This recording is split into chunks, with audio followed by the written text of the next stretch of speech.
திமுகவுடைய ஆட்சியை பற்றி முதல்வர் அவர்கள் பெருமையாக பேசிக்கிட்டு இருந்தார். அப்போ எதிரணியிலேருந்து அட்டாக் வரணுமா இல்லையா? அது பெருமையாக பேசுறதுனால அட்டாக் பண்ணுறாங்கன்னு நீங்கள் தப்பாக நினச்சிடக்கூடாது. நோ, எதிர்கட்சிக்கு அவங்களுக்கு ப்ரொஃபஷனே அதுதான். ஆளுங்கட்சியாக இருக்க திமுக அட்டாக் பண்ணுறது தான் ப்ரொஃபஷன்.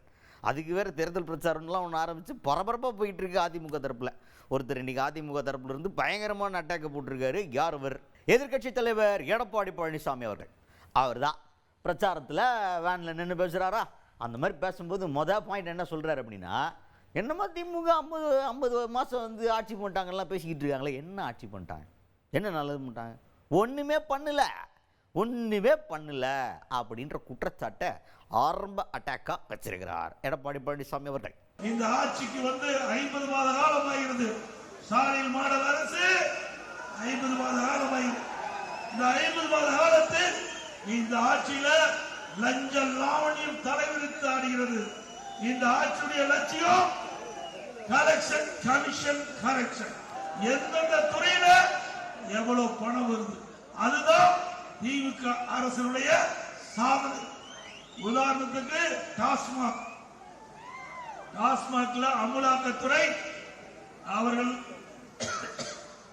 அந்த டாஸ்மாக் அலுவலர்கள் சோதனை செய்த பொழுது 1000 கோடி ஊழல் நடைபெற்றதாக பத்திரிகை செய்தி வெளியிட்டாங்க. அது மட்டுமல்ல, இந்த டாஸ்மாக் நிறுவனத்தில் மட்டும் சுமார் 40,000 கோடி ஊழல் நடைபெற்றதாக அமலாக்கத்துறை பத்திரிகையின் வாயிலாக தெரிவிக்கப்பட்டது. அப்படி என்றால் இந்த அரசு ஊழல் அரசு தானே? சொல்லுங்க, ஊழல் அரசு தானே? நாம் சொல்லவில்லை, எதிர்கட்சி சொல்லல. அமலாக்கத்துறை அதிகாரிகள் அங்கே ரெய்டு நடந்து அதில் கண்டுபிடிக்கப்பட்ட முறைகளை அவர்கள் வெளிப்படுத்தினாங்க.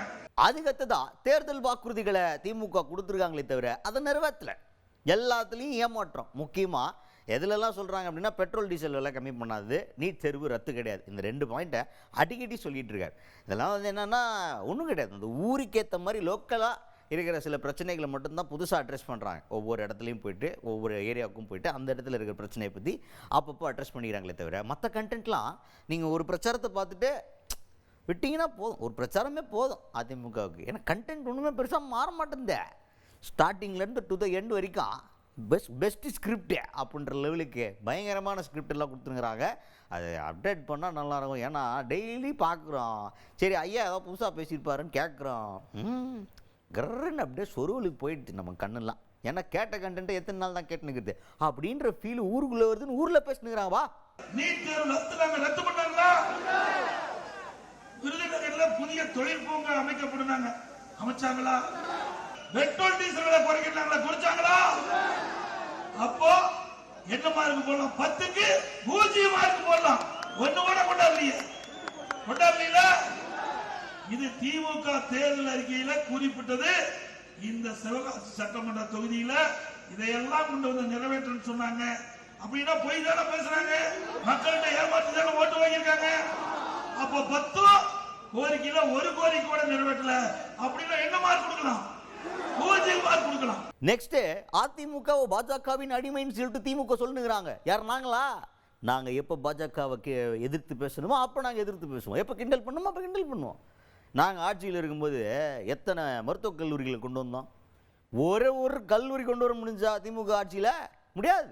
கேட்டால் நாங்கள் வந்து 39 எம்பியை வச்சுருக்கோம், 39 எம்பி வச்சுருக்கோம்னு பெருமை பேசுறது வேறு. பெஞ்சு தைக்கத்தான் வச்சுருக்கீங்க அப்படின்னு நாக்கு மேலே பல்ல போட்டு பேசி போட்டார் எடப்பாடி பழனிசாமி அவர்கள். இன்னைக்கு பேசுறாங்க